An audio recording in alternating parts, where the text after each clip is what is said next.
Olá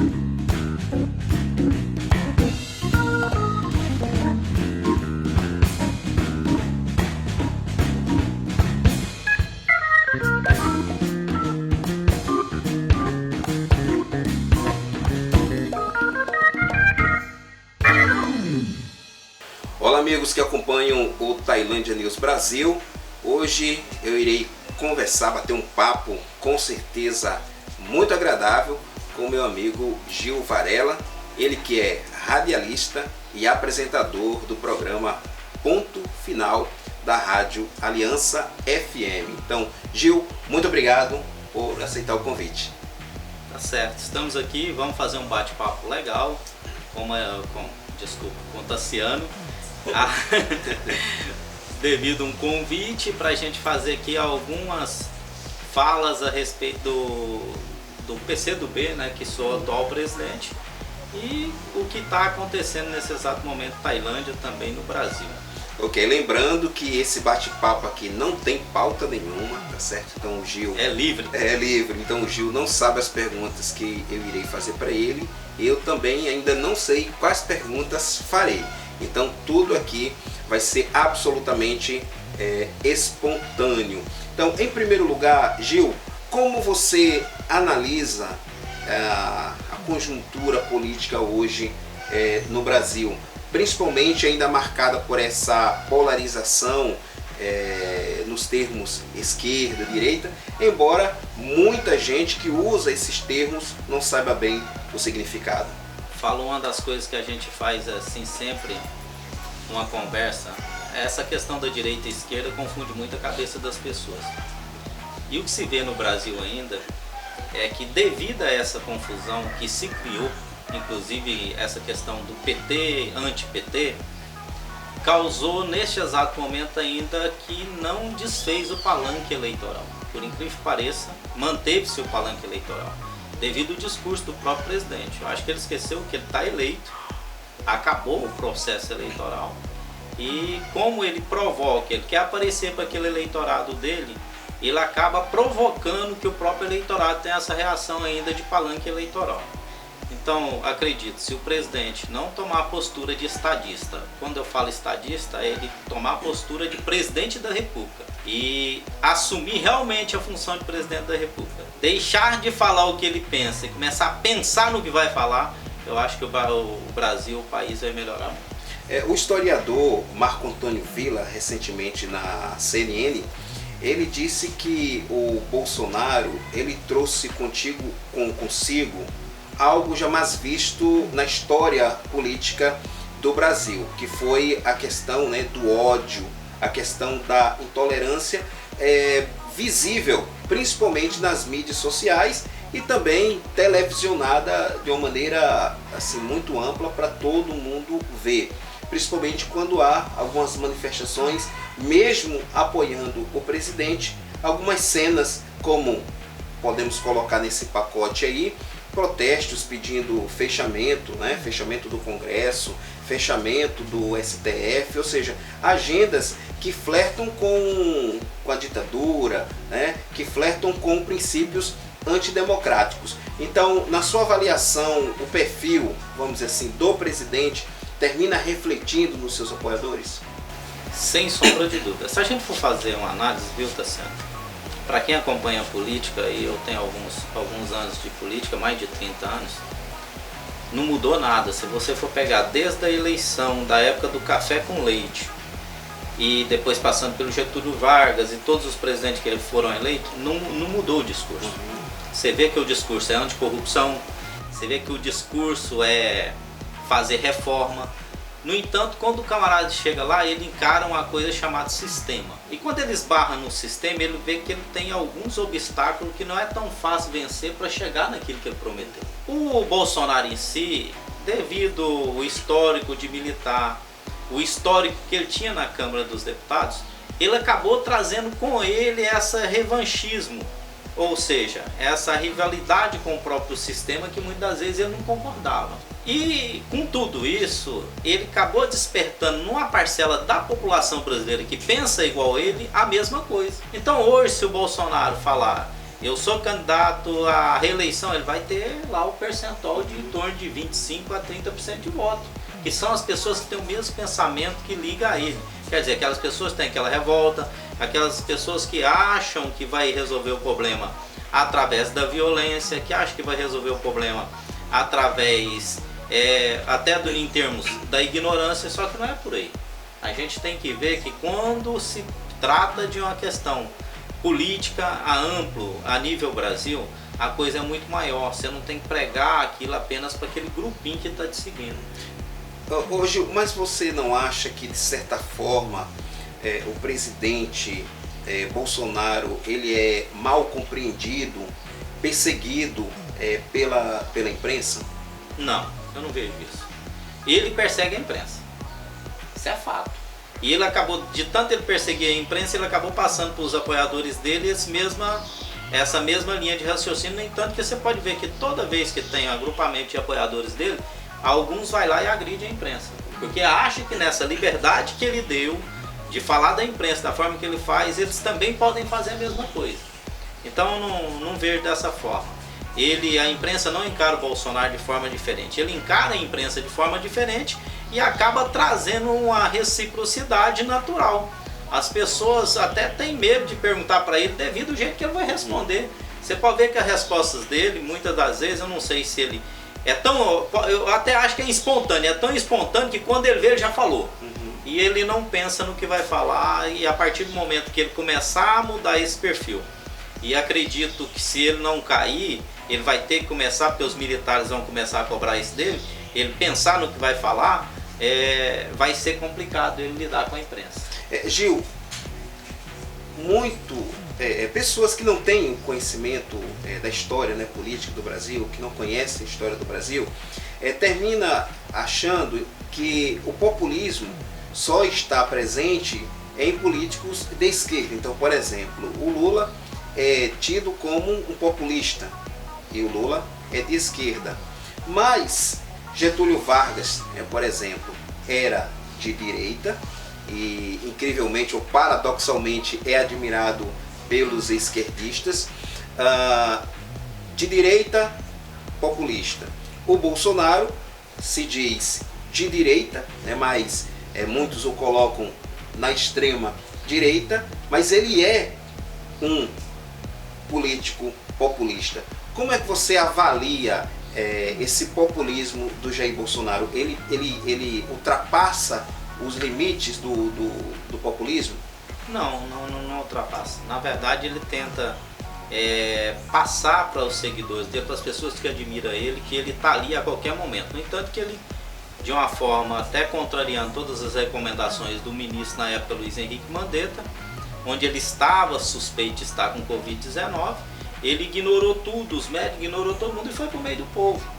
Então, se você fala em termos de comparação entre Lula, Getúlio Vargas e o próprio Bolsonaro, quando você cita esse exemplo, a diferença é que o Bolsonaro ainda não conseguiu emplacar políticas públicas que favorecem a maioria. O que ocorreu com Getúlio Vargas, mesmo ele sendo de direita, ele conseguiu emplacar várias políticas públicas. CLT, uma delas, que inclusive foi conquista do PCdoB, tem que falar isso.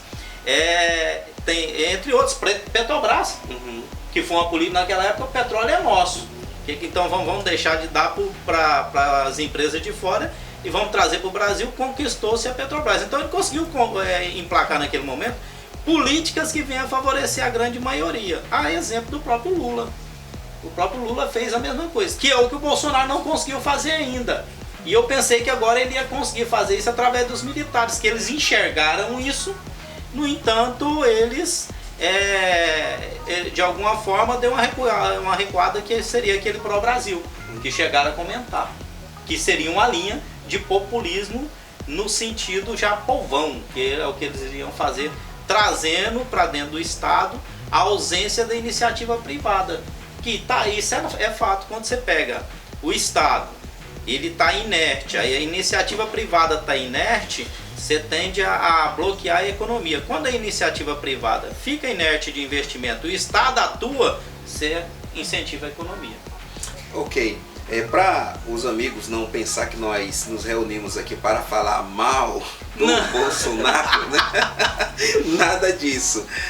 Como eu falei, a nossa agenda aqui é livre, a nossa pauta é livre. E agora eu vou fazer as perguntas aí mais apimentadas no terreno do nosso amigo Gil Varela, que é presidente do PCdoB, é o Partido Comunista do Brasil, o partido mais antigo, né? Se não, é isso mesmo, o partido mais antigo. 98 né? anos. 98 anos. Completou dia 25 de março. Isso mesmo. Então, já viveu, né, diversos momentos da história política brasileira, né? A ditadura com Getúlio Vargas, o período do Estado Novo, a ditadura militar iniciada ali em 1964 até 1985 e ainda está de pé.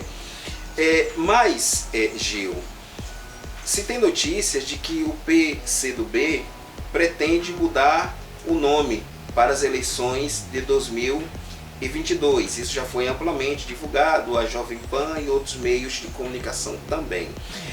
Para trabalharem o termo comunista. Eu pergunto, você tem vergonha de fazer parte de um partido que carrega no nome o termo comunista? Ou se você é comunista, mas não é da forma como as pessoas entendem? Olha, é legal essa pergunta. É o seguinte, muitas pessoas interpretam a questão comunista de uma forma equivocada. Se a gente for fazer uma análise histórica, eu estou falando histórica, a nível mundial, nós nunca tivemos em nenhum país do mundo regime comunista. Nunca tivemos. O que nós mais chegamos próximo foi um socialismo avançado. E nós nunca tivemos. Não tenho vergonha nenhuma de fazer parte de um partido onde tem na sigla dele a palavra comunista. Até mesmo porque passa-se por várias transformações. Um partido de 98 anos, que foi naquela época criado para acompanhar o raciocínio da Rússia naquela época, que vinha com a questão de tentar emplacar um comunismo que não chegou a ser emplacado, tem que ficar bem claro. Ele tem passado por várias transformações. Hoje o PCdoB, ele é um partido que luta pela questão da distribuição de igualdade, seja de renda, seja a igualdade entre famílias, seja a igualdade entre pessoas. E isso as pessoas ainda não sabem diferenciar. É muito simples chegar e falar, não, o Gil Varela é comunista. Mas o que é ser comunista? Qual é a interpretação de comunismo para algumas pessoas? Porque tem a questão do comunismo e aquela questão radicalista que pregava-se antigamente, onde falava que o Estado teria que ter posse de tudo, distribuía de forma igual. Então, desculpe aqui te interromper.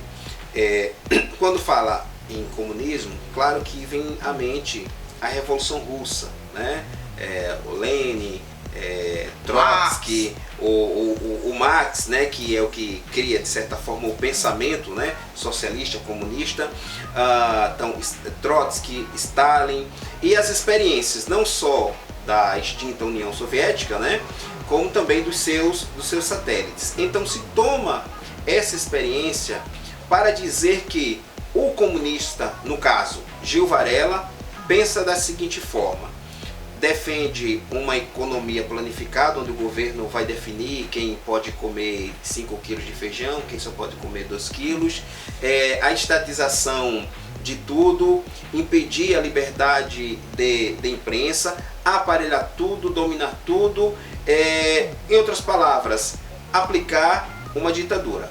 A experiência, né, do socialismo, que é o caminho para o comunismo, desembocou em ditaduras. Então, ser comunista hoje não é flertar com essas agendas autoritárias? Em hipótese alguma. O sentido hoje da palavra comunista, apesar de as pessoas interpretar dessa forma, é no sentido democrático. Não tem como hoje no mundo, na atualidade, com as tecnologias que nós temos, pensar num comunismo igual se pregava nessa época, quando você puxou lá atrás da Rússia. Hoje o que se fala em termos comunistas, a gente aproxima aí do socialismo, que seria um país mais justo, que seria um país onde todos tivessem a oportunidade, mas de forma democrática. O que hoje o PCdoB prega, aí sim, é contra o capitalismo abrupto, que é aquele capitalismo selvagem, que é o famoso truste, o grande como o pequeno, e pronto, acabou. E então o PCdoB não tem essa linha de raciocínio, ele tem a linha de raciocínio de que o trabalhador também pode fazer parte de uma gestão como executivo, a exemplo do que o Lula conseguiu fazer, tá certo? E quando você tem o trabalhador que sentiu na pele, sente na pele todos os dias as dificuldades, o que ele vai tentar fazer quando ele chega no governo? Ele vai tentar buscar meios para combater aquelas dificuldades que ele sentiu. Então o PCdoB amadureceu muito, a exemplo do próprio PT amadureceu muito. A política hoje não tem como ter uma política radical comunista. Não tem. O que hoje é o pilar de qualquer partido político, o PCdoB não é diferente, é a democracia. Então hoje o que, no caso, temos ao se falar em comunismo, que termina também indo para a questão, né, do ser esquerda, porque alguém pode ser de esquerda sem ser comunista, mas ser comunista é de esquerda. Então, na sua avaliação, o termo comunista hoje, para as pessoas, é mais carregado de preconceito do que o que de fato ele significa hoje. Na verdade, você está corretíssimo. Além do preconceito, é um palanque político. É um palanque político para tentar derrubar o opositor.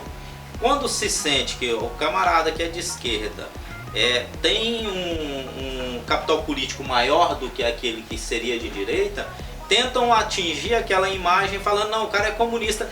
E muitas das vezes revertendo essa situação para prejudicar aquele determinado candidato ou aquela determinada pessoa. Como eu falei, não existiu e não vai existir no mundo ainda regime comunista implantado. Eu sempre digo assim, quando escuto, né, pessoas falando da questão tanto de esquerda, mas principalmente do comunismo. Então a gente olha a experiência do mundo.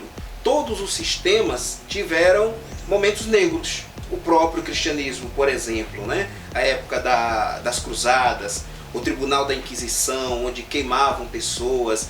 Mataram muitos em nome da igreja. Mataram muitas pessoas em nome da igreja, em nome de Deus. As colonizações que ocorreram, inclusive na América do Sul, né? Na América do Norte, em toda a América. A espada e a cruz do outro lado. Então, mas hoje, no caso, o cristianismo não pensa mais dessa forma. É isso? Amadureceu, né? Evoluiu. Então, por que no socialismo, no comunismo, não querem dar oportunidade? Ele mostra aqui. Se a gente for pegar, Tassiano, pensa bem. Qual é a bandeira hoje do PCdoB e dos partidos comunistas que eles pregam? A foice e o martelo. Foice e martelo. Mas o pessoal sabe o significado da foice e do martelo? Pouquíssimas pessoas. Mas vamos desmistificar esse negócio? A foice é o trabalhador do campo e o martelo é o trabalhador da cidade. Então junta-se as forças trabalhistas para lutar por melhores dias. Tem coisa mais justa? Então o que aconteceu? O sistema, quando se fala da direita, pegava-se os grandes e levava para o poder. Quando você pega a força trabalhista, seja do campo ou da cidade, e soma essa força e luta para levar algum representante dele para o poder, para defender os objetivos dessa classe, você desmistifica já logo aí. Então os caras já falam, não, foice, martelo, porque aqui é briga. Não é briga, meu amigo. Hoje, quais são as principais lideranças do PCdoB no Brasil que você aponta, destaca? Hoje nós temos o Dino, que é governador do Maranhão, Flávio Dino, que vem crescendo, vem destacando muito. Acredito que o Dino é um forte nome para a disputa presidencial, próxima eleição. Mas tem uma Manuela Dávila, que foi candidata a vice na chapa com o PT. E nós temos outras presenças, outros deputados, mas os dois eu acho que são os que mais destacam nesse momento no Brasil. Né? Gil, vamos trazer um pouquinho agora para mais perto de nós. Esse é um ano eleitoral. Como é que você tem visto, tem analisado a política local? Eu vou até fazer uma colocação aqui que eu já fiz na rádio. É um ano eleitoral que eu acho que não vai ter eleição. É o Gil Varela que está falando, ninguém falou, tá? Eu acho que não vai ter eleição. Explique. Devido à questão da pandemia, prazos que a gente tem que ter, convenção que depende de aglomeração. Eleição sem aglomeração, será possível fazer? Então o camarada ir lá votar 1 a 1, não, você fica em casa que eu vou votar. Então por aí você já vê uma dificuldade. Eu acredito que não aconteça. E acredito também que vão lutar de todas as formas para tentar fazer o processo eleitoral acontecer. E aí, quando você vê esse momento no país passando dessa forma, em um ano eleitoral, quando você traz isso para dentro do município, você começa a fazer uma proximidade da coisa que você fica até sem jeito de ter uma linha de raciocínio. Como é que você vai, apesar de ter que fazer uma programação como se eu não vejo uma eleição acontecendo? Gilma, já se entende tanto no Congresso Nacional quanto no TSE, porque para não ter eleição esse ano, precisaria mexer na Constituição. Tem que ter uma PEC. Mas tanto o Congresso quanto o TSE já manifestaram que não vai prolongar o mandato de ninguém. Então já se estuda aí, acho que é para novembro, dezembro desse ano. Mas com certeza, tendo eleições, será com uma roupagem muito diferente, porque uma série de coisas não vai poder acontecer como em tempos normais, né? Exatamente. O PCdoB está pronto em Tailândia na questão assim, de nomes para encarar uma eleição? O PCdoB hoje tem que deixar uma coisa muito bem clara sobre Tailândia. O PCdoB conseguiu arregimentar um grupo em volta do Gil Varela como presidente, que era um grupo que já vinha do Valdinei Palhares, que chegou a ser prefeito em Tailândia durante 4 meses e 16 dias no ano de 2012. Nós não temos pensamento, nesse momento, de ter candidatura ao Executivo. No entanto, nós temos chapa fechada de candidatura a vereadores. A gente pretende eleger vereador do PCdoB em Tailândia. Por que eu digo pretende eleger vereador do PCdoB em Tailândia? Como todos sabem, o político só é valorizado se tiver mandato. Isso é fato. Então, se o PCdoB tem mandato em Tailândia, ele tem uma visibilidade muito maior do que um partido sem mandato. Então já está descartado que o senhor vai lançar seu nome para prefeito de Tailândia? A hipótese é quase zero. Eu tenho um palavreado com o prefeito, o Macarrão, de que se ele for candidato, eu não sou candidato. Já deixei isso muito bem claro várias vezes. Se der uma zebra, não, o prefeito pegar e falar por algum motivo de saúde ou por algum motivo particular dele, eu não sou candidato, aí é outra história. Aí nós vamos pensar em lançar uma candidatura. Mas até então, enquanto ele manter o nome e a reeleição, o PCdoB não tem candidatura própria. Mas o que o PCdoB tem para oferecer à Tailândia?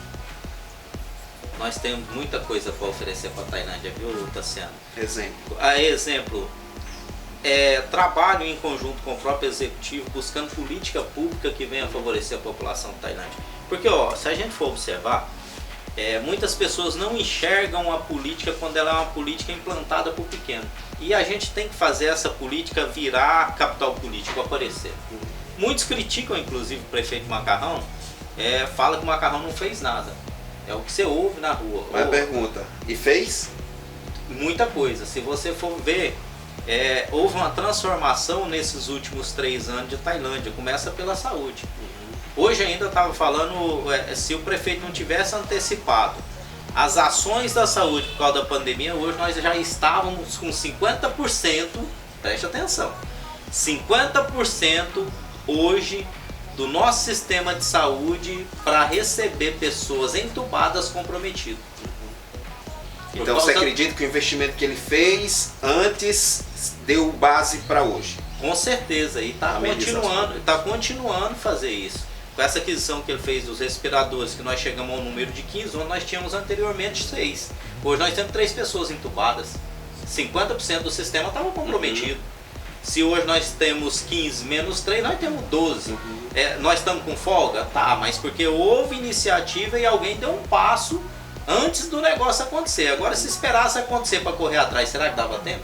A Manuela Dávila falou certa vez o seguinte, que ela, sendo do PCdoB, então o PCdoB luta por um mundo justo e mais igual, pela diminuição da desigualdade. Tailândia é uma cidade justa? E como é que você analisa a desigualdade social em Tailândia? Tailândia não é uma cidade. Dentro ainda dessa ideia, o que o PCdoB pode? Não, Tailândia não é uma cidade justa. Quando você fala em questão de uma cidade justa, seria a distribuição de renda da mesma forma, seria a oportunidade da mesma forma que é para um, é para todos. E não acontece dessa forma. Você sabe que a pessoa, isso aí não é em Tailândia, em qualquer lugar, a pessoa que tem maior poder aquisitivo, ela é vista de uma posição diferente. Aí eu te falo, vou fazer aqui até uma brincadeirazinha. Qual é o maior número de habitantes de Tailândia? Classe média baixa ou classe média alta? A classe média baixa. Então por aí você vê a tamanha desigualdade social que tem em Tailândia. E é nesse sentido que o PCdoB vai atuar, para acabar com essa desigualdade social, pelo menos diminuir essa desigualdade social. A gente tem que combater essa diferença. Mas como? Que jeito nós vamos fazer isso? Nós precisamos juntar forças, brigar para poder melhorar a qualidade de vida em termos de distribuição de renda. Então hoje, muitas pessoas criticam o próprio prefeito, falam, o prefeito gosta de dar cesta. Mas hoje, na atualidade, é melhor deixar passar fome ou dar cesta? Agora, eu sou contra dar a cesta de forma assistencialista, que não é o que acontece, é para combater a fome. Nós precisamos criar políticas atrativas de investimento, aí sim, e nós vamos conseguir fazer isso todos juntos, a partir do momento que os que têm dinheiro começar a pensar em ajudar o pequeno, fortalecendo o pequeno, nós fortalecendo o grande, tá sendo? Foi o que o Lula fez. Pregava assim anteriormente que não, o rico tem que estar cada vez mais rico para ajudar o pobre. Mas o Lula para o senhor é uma referência? Não, não é que seja uma referência, mas é o que ele implantou. Você vai, aí eu até citei como exemplo algum tempo atrás com uma certa pessoa, ela chegou para mim e falou, o Lula não fez nada, Fernando Henrique fez tudo. Eu falei, tá certo, tá correto. Todos os programas sociais de maior amplitude, Fernando Henrique criou, vamos lá pelo Luz para Todos, era Luz no Campo. No entanto, só tinha acesso àquilo quem tinha dinheiro, o cara tinha que pagar. O Lula só transformou em política pública que alcançasse todo mundo, não, vai ser Luz para Todos. Aí, o que favorece isso aí? Pergunta pra mim, em que vai favorecer o país, o que vai favorecer? Vai favorecer apenas o pobre, vai ter energia na casa dele? Não, muito pelo contrário. Quando o pobre tem energia na casa dele, ele compra lâmpada, ele compra televisão, ele compra geladeira, ele compra triturador lá no campo para triturar e fazer silagem. Quer dizer, ele ativa a economia, porque ele ativa a indústria. Até os R$600 do auxílio emergencial. Poxa, o pobre ele não compra só comida, ele compra o calçado, ele compra roupa. Exatamente, meu amigo, é isso mesmo. Então, se a gente conseguir levar o dinheiro para aquele que é menos favorecido, o grande ganha, porque ele tem poder de compra. E quando ele compra, o cara que é dono da loja ganha, o cara que é dono do armazém ganha, o camarada que é lá do banco ganha, todos ganham. E se você tirar tudo que o pobre tem, você engessa o sistema. Então é nesse sentido que o PCdoB vai atuar. Nós temos que atuar juntos, tanto com o executivo, o legislativo, o próprio judiciário tem que ajudar, para a gente fazer que essas políticas chegam lá para o pequenininho ter poder de compra, senão nós não vamos deslanchar nunca o município. É típico da ideologia, né, comunista, né? A sua fala é carregada de princípios, né? Assim, coletivos, no sentido de apoiar, de unir e buscar melhorias. Eu já moro em Tailândia há cerca de 10 anos e então já passei por alguns governos.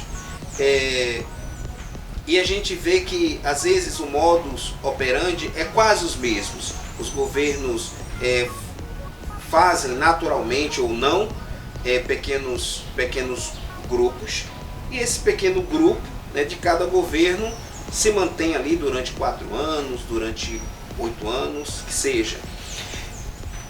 Embora na cidade haja pessoas nas mais diversas áreas, educação, né, saúde e até mesmo do pensamento, né, da intelectualidade, da cultura, mas que não são de fato chamadas, aproveitadas para contribuir por um pensamento onde venha construir uma Tailândia melhor. Será que a gente não vive, Gil Varela, não sei há quanto tempo, um certo autoritarismo, algo muito exclusivista que termina atrapalhando o progresso do município?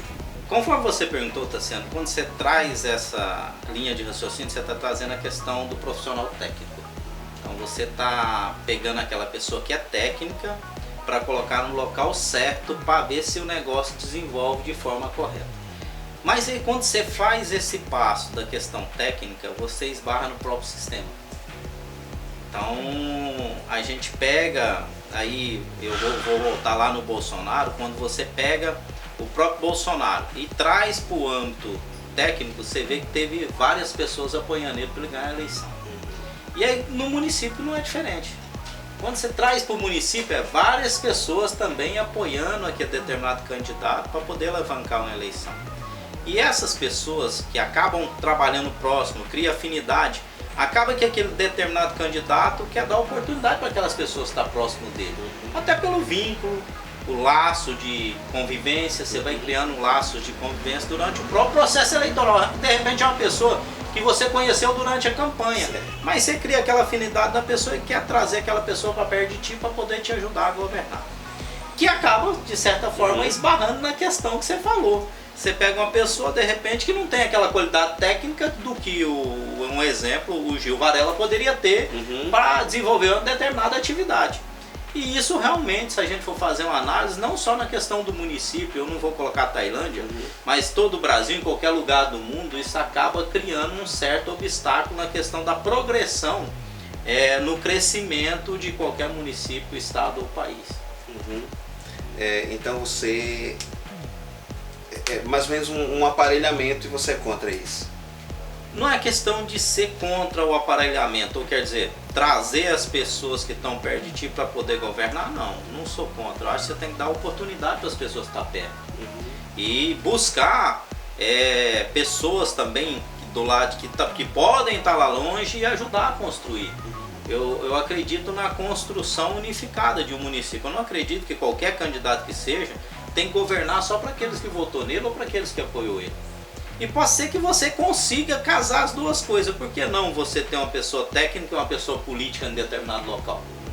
Você, por exemplo, pode ter apoiado o Gil Varela, é um cara muito bom na área da cultura, é um cara que entende da área da cultura e é um cara técnico, feliz, né? Seria o cara ideal para colocar lá na cultura.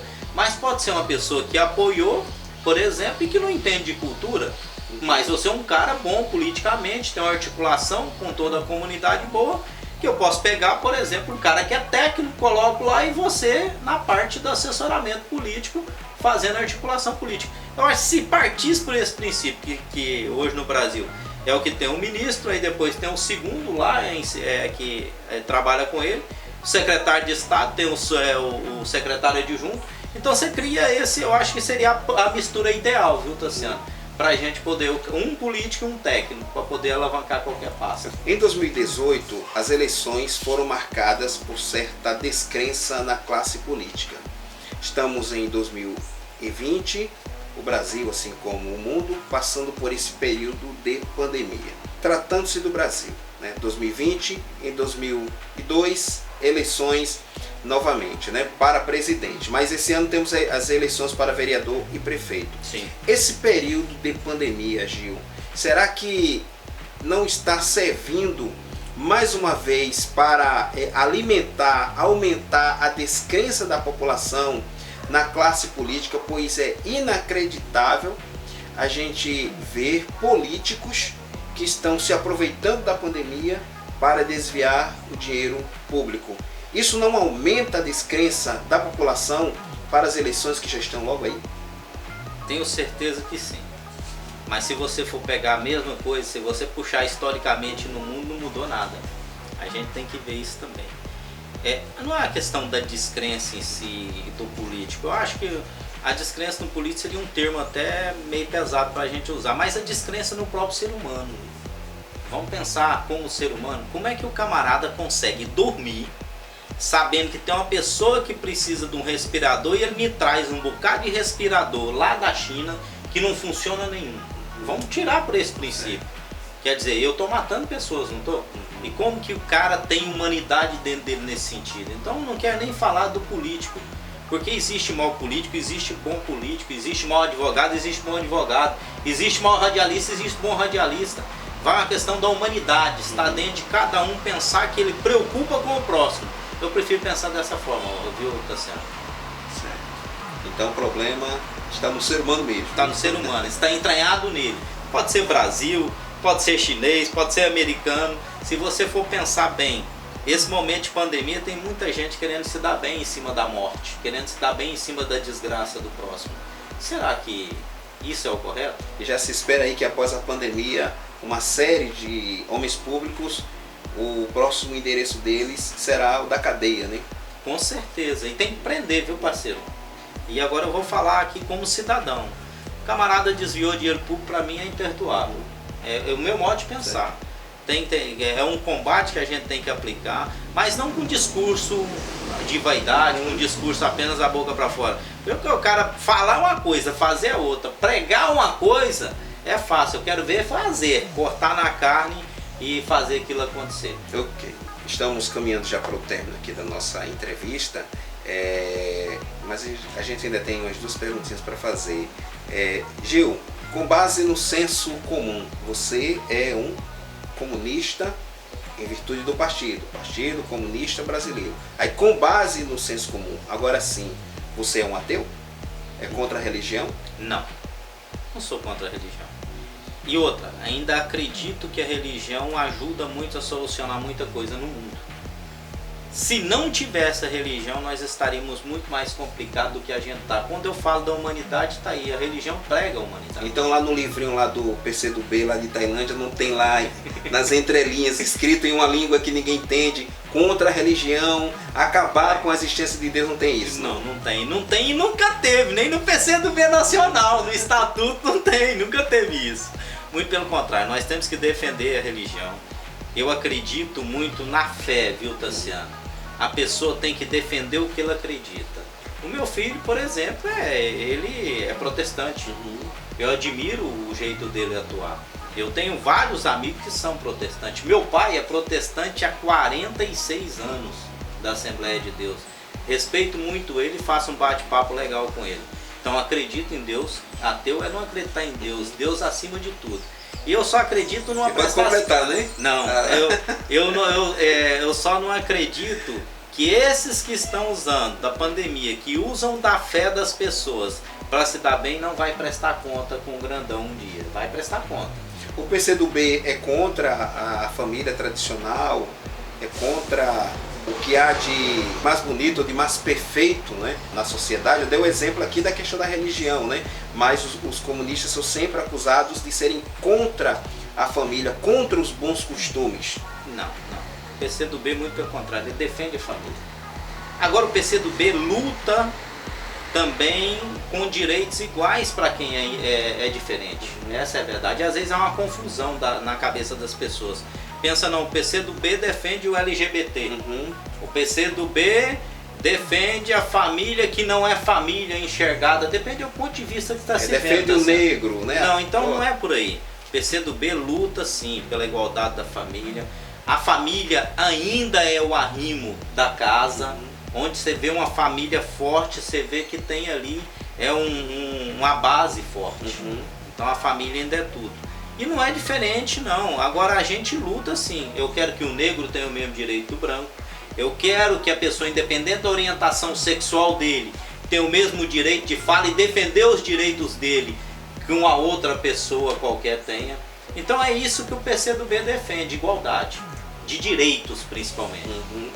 A informação que nos chegou, a gente vai já terminar o nosso bate-papo, mas a informação que nos chegou, Gil, é de que o amigo é torcedor do Paysandu e do Vasco da Gama. É isso mesmo? Rapaz, eu não tenho nada contra o torcedor do Paysandu, do Vasco da Gama. Respeito Se ele falar Flamengo, tu corta, viu? Lá que eu respeito todos aí, todos os clubes, não tem problema nenhum. No estado do Pará, eu sou simpatizante realmente assim com o Paysandu. Não que eu torça o Paysandu, mas eu sou simpatizante. A nível de Brasil, eu sou flamenguista mesmo. Né? Flamenguista. Então, de todo o coração. Nunca escondi, rubro-negro. Mas não significa. A minha esposa é vascaína. Então gente boa demais. Não tem nada a ver. Não significa que a gente não vai ter o diálogo por causa da questão de clube ou uma questão religiosa. Eu acho que todos. Eu tenho um ditado comigo: ninguém é obrigado a aceitar nada, mas é obrigado a respeitar. Então, Gil, deixa uma palavra final aí para os amigos que irão se deparar com esse bate-papo. Bom, para mim foi um grande prazer vir aqui a pedido do Tassiano. É um bate-papo muito espontâneo, na verdade, nada combinado, tem que ficar claro que não foi nada combinado. E é sempre bom a gente falar para as pessoas que de repente está do outro lado, pensa que o Gil Varela é de um jeito, não conhece. É fácil de você tirar ideia ou assimilar uma pessoa sem conversar com ela, sem ter a aproximação daquela pessoa. E isso vai desmistificar muita coisa, principalmente quando se fala a questão do próprio comunismo e da própria esquerda. Então as pessoas têm que amadurecer muito. Eu sei que você é um cara de uma boa literatura, você é uma pessoa que lê muito, que lida muito, você é fácil de fazer essa separação. Mas tem muitas pessoas que acabam não tendo a oportunidade pela correria que é a vida da gente no dia a dia e não levam muito a sério essa questão. Então aqui foi um grande prazer vir aqui, Tassiano, fazer esse bate-papo com você, com os seus seguidores, com as pessoas que te acompanham. Para mim é um prazer ter vindo aqui. Ok, então muito obrigado, Gil, pelo bate-papo. É isso.